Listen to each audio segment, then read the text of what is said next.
Nilimpenda ghafla tu, sio siri, moyoni ameniingia.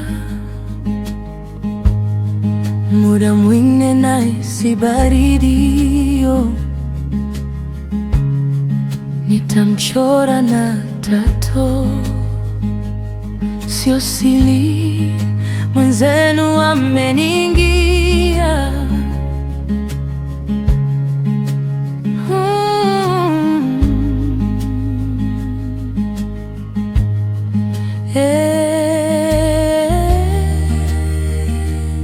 Naofia kumwambia kama nampenda, ipo siku nitamwambia. Hivi Kijungu, unanipenda kweli mimi? Yeah, nakupenda sana na uweze amini nipo tayari kufa kwa ajili yako.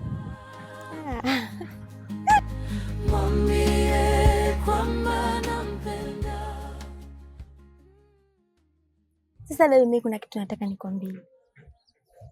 Mimi na mimba yako.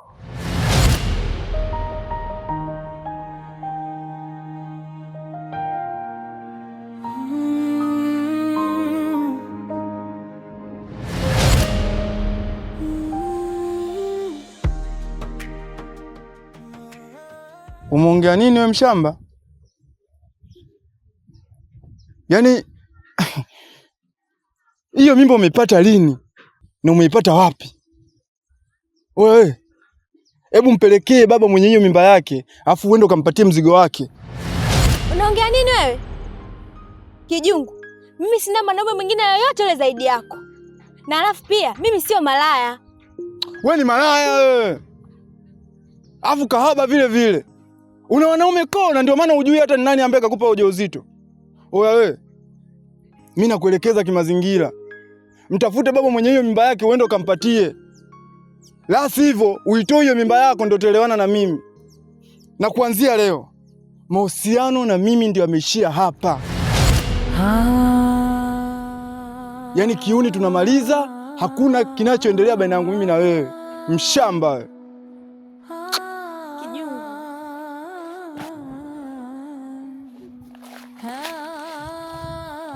Kijungu. Kijungu.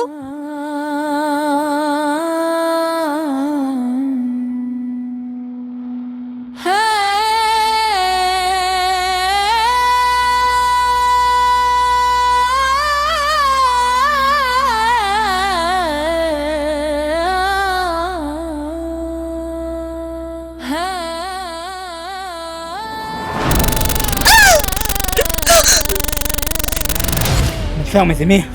Sawa. Mke wangu, huyo hamna kumsaidia. Mwache afe hapo hapo. Nadhani umenielewa. Sawa baby, nimekuelewa.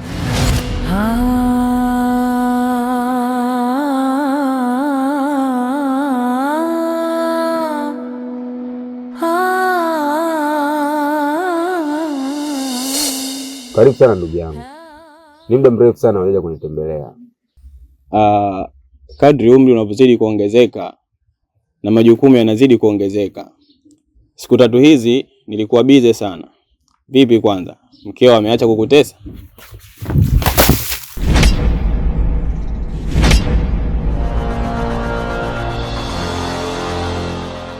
Wewe mwanamke, unaijua thamani ya hii nguo mpaka unathubutu kunimwagia maji machafu?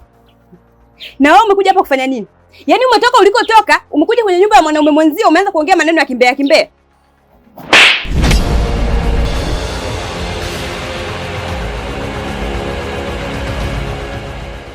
Yaani unathubutu kunipiga. Unanyanyua mkono wako unanipiga. Unanijua vizuri mimi? Yaani unawezaje kunipiga labda? Na ukiendelea kuongea nitakupiga na hauna chochote kile cha kunifanya. Endelea sasa nikuonyeshe.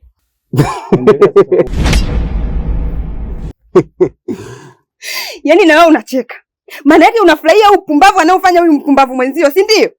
Sasa hichi kilichotokea hapa. wewe ndio utakayekilipia.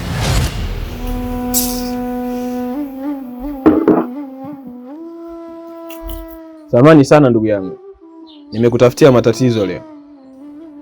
Usijali, kiukweli umenifurahisha sana kwa sababu huyu mwanamke ni mjeuri. Kwa hiyo leo umemtia adabu. Umenifurahisha sana ndugu yangu. Basi sawa, acha mimi nikuache niende. Sawa, karibu tena.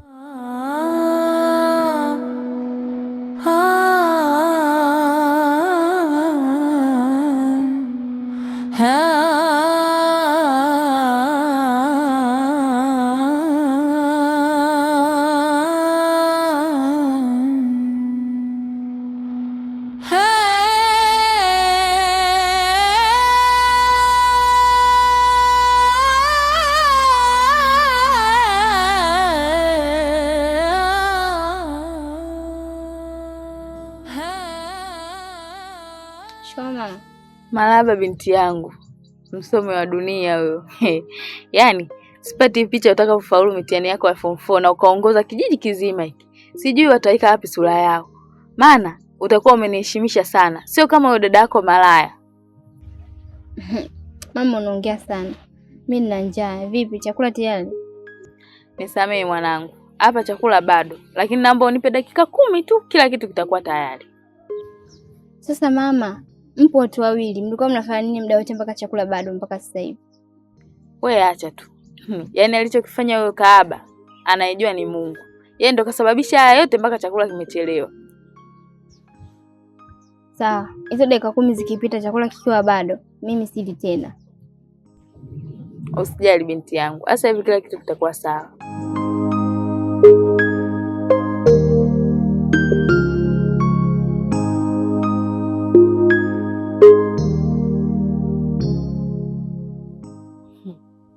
Yaani namshukuru sana Mwenyezi Mungu kwa kunipatia binti kama huyu mwenye akili, lakini sio yule kahaba.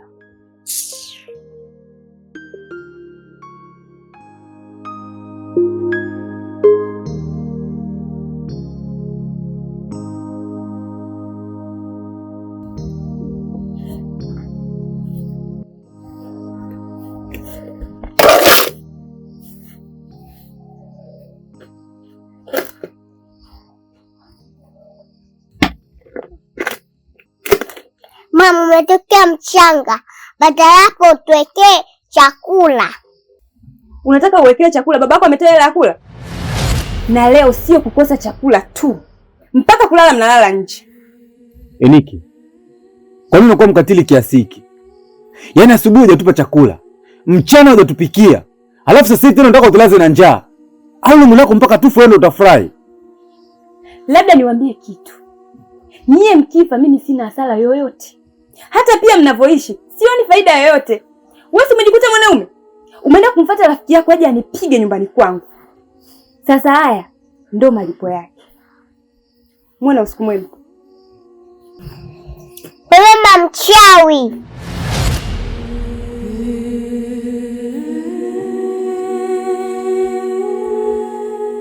Wewe umenihitaje? Eniki, na kuomba tafadhali sana usimfanye chochote ya Viola. Wewe bado ni mtoto mdogo sana, ajua alitendalo. Kwa hiyo nakuomba usimfanye kitu chochote kile. Mtoto mdogo? Mtoto mdogo angeniita mimi ni mchawi? Wa uchawi amelishia babi yake. Naomba unisikilize wewe panya mdogo. Mchawi mama yako aliyopo kabrini na baba yako huyo kipofu.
Binti yangu, kama utafanya vizuri mtihani wako wa form 4, basi nitakupa zawadi kubwa sana. Zawadi ambayo sijawahi kumpa mtu mwingine yeyote zaidi yako. Naelewa unavyojisikia babangu, ila nitaenda kukuheshimisha na hichi kijiji chote kitakuheshimu. Ndio maana nakupenda sana binti yangu. Wewe ndio binti yangu mimi. Mume wangu, lakini si nilikuwa nakwambia hizo nguvu ambazo ulikuwa unawekeza kwa yule panya wako mpaka akakuletea mimba, ni bora ungeziwekeza kwa binti yetu.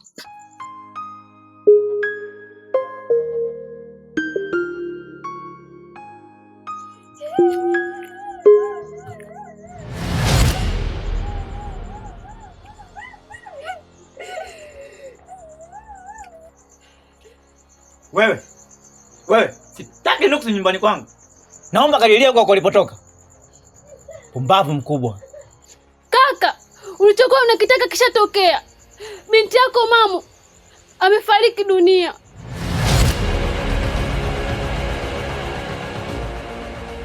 Oh, alhamdulillah. Mungu kasikia kilio changu.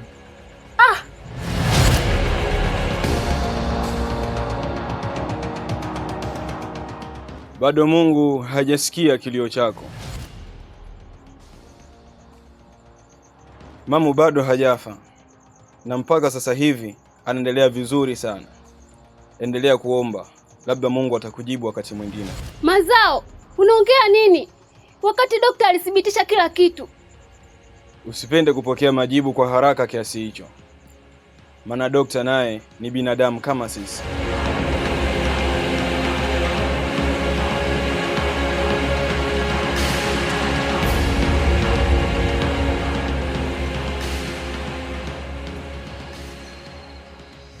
Dokta, mgonjwa wako anaendeleaje?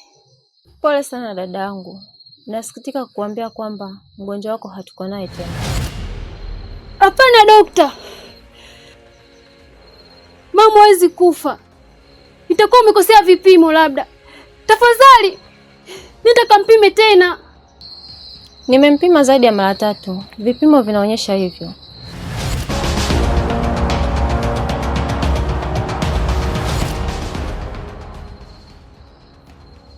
Dokta, nenda kaongeze taaluma. Taaluma yako ni ndogo sana. La sivyo, utakufa katika mikono ya raia.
Sasa kutoa mimba?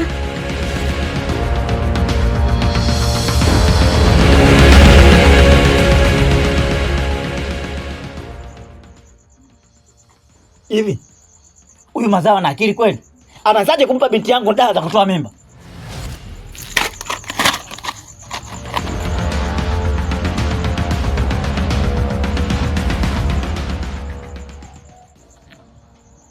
Mume wangu, huyu mjomba wako Mazao ipo siku atanisababishia mimi kesi. Haiwezekani atoke alipotoka aje kumletea binti yangu mimi dawa za mimba. Sasa hizi ni nini? Mke wangu, hilo niachie mimi. Nitajua jinsi gani kudeli naye. Binti yangu, usijisikie vibaya. Kula kwanza, kisha kapumzike. Sawa baba, hilo sijapenda. Najua. Ila usijali.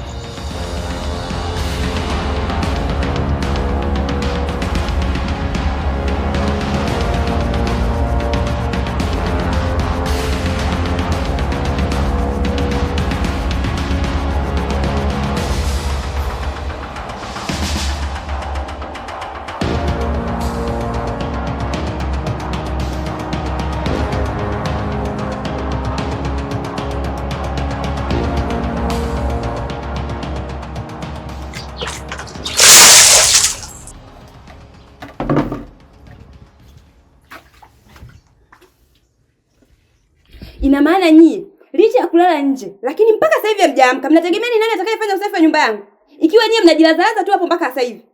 Hivi Niki, kuna matatizo gani lakini? Yaani jana umeamua kutulaza nje, lakini bado umeona haitoshi, umeamka asubuhi umetumagia na maji. Hivi wanamke, kwa nini unakuwa na roho mbaya kiasi hichi? Ni kitu gani kikubwa ambacho mimi nimekufanyia kiasi cha kwamba mpaka unanitesa kama hivi? Aviola bado ni mtoto mdogo sana, lakini kila siku una kazi ya kumtesa tu, unamfanyisha kazi ngumu. Mara unamfulisha nguo, mara yani kila kitu yani kigumu wewe ndo unamfanyisha. Kwa nini lakini unafanya hivi Niki? Namtesa? Yaani kumpa kazi ni kumtesa? Na kama kuhusu udogo si atakuwa wewe? Au unataka akikuanza kusumbana na nani? Naombeni msinichanganye nyinyi. Amkeni hapo mkafanye usafi. Na kama bado unamuona ni mtoto mdogo, mimi simtaki ndani ya nyumba yangu. Mchukue kampeleke huko kwa mama yake. Kwa mama yake? Yaani kwa mama yake gani ambao unazunguzia wewe? Wewe si ndo mama yake alobaki hapa sasa hivi? Kwa hiyo ina maana unashindwa kumlea Viola vizuri? Nisikize nikwambie kitu kimoja Niki, sawa? Aviola huyu bado ni mdogo sana. Na leti kama utamlea vizuri, mimi naamini anaweza kaja kukusaidia baadaye. Wewe hapo ulipo sasa hivi hata mtoto hauna. Unapomtesa hivi Viola, mimi naamini ipo siku huyu atakuja kukusaidia. Ila kwa hivi ambavyo unavyomfanyia Viola, utamfanya kuchukia maisha yake yote. Na mimi nakwambia ipo siku utakuja kupata shida. Aliyekwambia ndio kupenda na mtoto wako ni nani labda? Fanyeni nilichoambia. Naingia ndani, nikitoka mwe mmeanza kufanya usafi. Nikikuta bado tutachukiana. Na hisi tumeelewana.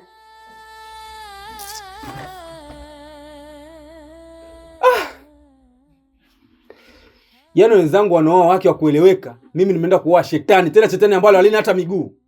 Baba, ni mipango ya Mungu. Twende ndani, mimi nitafanya usafi. Pole sana binti yangu. Ila naamini hizi ni changamoto tu za maisha. Ipo siku Mwenyezi Mungu atasikia kilio chako na kila kitu kitakuwa sawa. Sawa.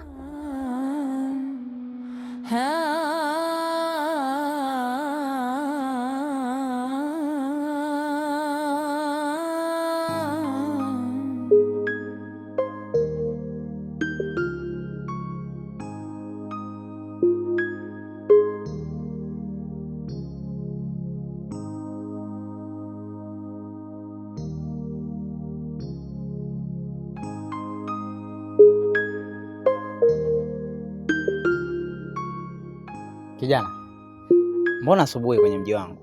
Kuna tatizo lolote lile? Hapana mzee wangu, hamna tatizo lolote lile, lakini nilikuwa na mazungumzo na wewe. Sasa sijui tunaweza tukatafuta nafasi ama sehemu nzuri tukaongea, ama hata hapa tunaweza kuongea mzee wangu. Ongea hapa tunakusikiliza.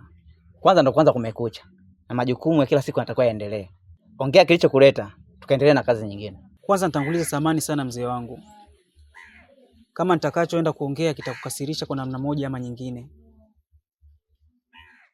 maana mpaka nimechukua uamuzi wa kuongea jambo hili ni kutaka amani iendelee kuwepo kati yetu,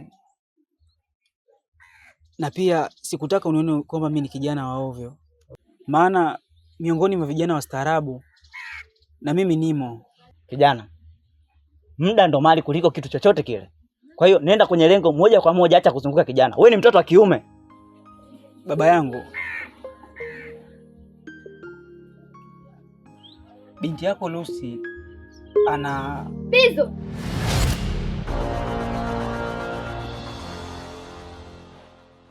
Wewe unataka kumwambia nini baba yangu eh? Mimi nilishakwambia mimi bado ni binti mdogo, nina malengo yangu na ni mwanafunzi pia. Familia yangu inanitegemea kwa kila kitu na inaamini ipo siku nitakuja niwasaidie. Mahusiano ya nini mimi? Nilishakwambia Bizo, sikupendi, sikuhitaji na sitaki kuingia kwenye mahusiano na wewe. Na ukae mbali na maisha yangu. na ukija kurudia tena kukanyaga kwenye nyumba yetu, nitakufanya kitu kibaya.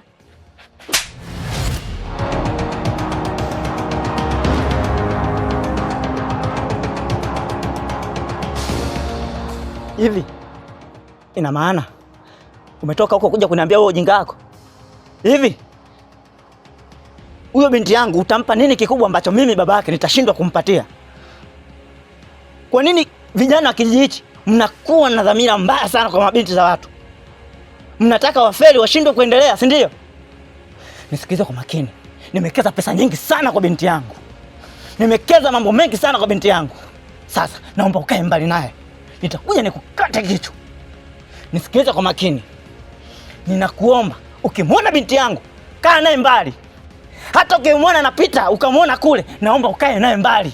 Sasa jifanye kidume. I swear.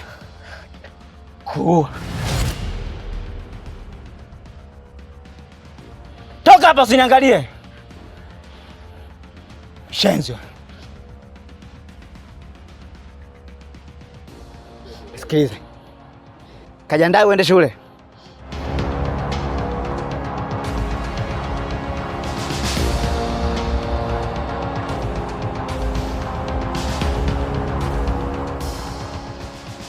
Shem.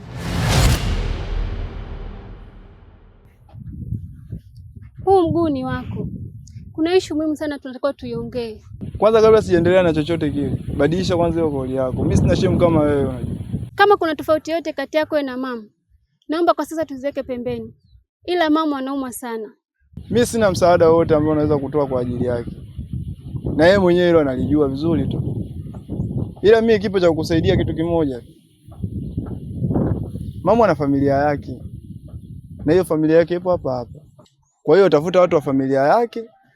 Baada ya hapo waelezee kama ulivyoelezea hapo. Baada ya hapo atakuelewa. Mwisho wa siku ataenda huko hospitali, wataenda kumpatia matibabu. Ila mimi sina msaada wote ambao naweza kutoa kwa ajili yake. Ila mama anauma sana na anahitaji msaada wako. Hakuna yeyote aliyokuwa upande wake zaidi yangu. Na mimi siwezi peke yangu. Na ndio maana mama amenielekeza nije kwako ili apate msaada wako. Oya wewe, ina maana unielewi au? Nakuuliza unielewi wewe? Wewe mshamba nini? Nishakuelekeza kimazingira kwamba mimi sina msaada wote ambao naweza kutoa kwa ajili yake. Boya nini? Mshamba wewe. Oya wewe.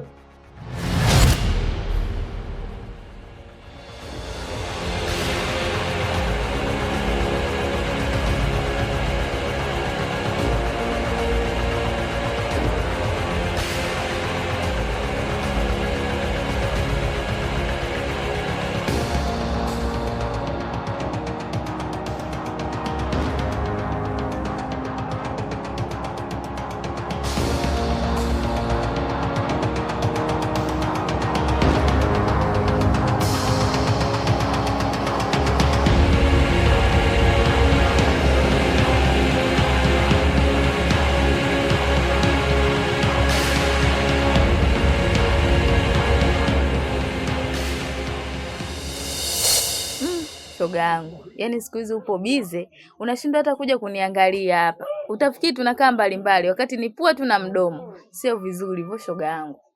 Unafikiri mwenyewe ninapenda basi? Ila si unajua, yaani nina ulezi pale. Baba na mwana wote wananitegemea mimi. Ila ninachowafanyia Mungu tu ndo anajua. Yaani sitaki ujinga mimi. Sawa shoga yangu. Alafu kwani wewe unafeli wapi? Maana mpaka sasa hivi sikuoni dalili yoyote ya kumiliki zile mali za ule bwana. Na unajua kabisa wazazi wa yule bwana ndio walikuwa kama wafalme kwenye kijiji. Kila kitu anamiliki wao. Lakini nakuona tu upo sikuelewi. Nimejitahidi sana. Lakini huwezi amini. Yule bwana yani amemwandikisha kila kitu mtoto wake. Na sijui hata nitatumia njia gani ili niweze kuzimiliki zile mali. Mimi nilijua shogangu wewe ni mjanja, lakini kumbe bado una akili mgando. Hivi kwa unavyoona ni mwanaume gani ambaye ana akili zake timamu anaweza akamlisisha mwanamke mali ambaye hajazaa naye? Sio kweli. Yaani hapo unajidanganya. Ni lazima ufanye kitu. Ni kitu gani? Yaani unauliza swali kama vile hauna akili vizuri. Nisikilize nikwambie. Unajua fika hapa kijijini kwetu tumezungukwa na waganga kila sehemu. Hivi Unaonaje nikakupeleka kwa mganga mmoja, ukaenda ukamtengeneza yule mwanaume, akawa anakusikiliza kwa kila kitu, yaani akawa kama zezeta, kila unachomwambia yeye anafanya. Hiyo itakuwa njia rahisi ili uweze kumiliki kila kitu chake. Na vile alivyokuwa kipofu, chap kwa haraka tunang'oa mzizi wa fitna. Ni wazo zuri na inabidi nilifanyie kazi kwa haraka sana. Sasa ngoja nikaweke mambo yangu sawa. Nikishakuwa tayari nitakuja nikutafutie shoga yangu nipeleke wewe mwenyewe. Basi sawa, usijali. Wewe nenda, kaeke mambo yako sawa. Utakapokuwa tayari, mimi nifuate na kupeleka.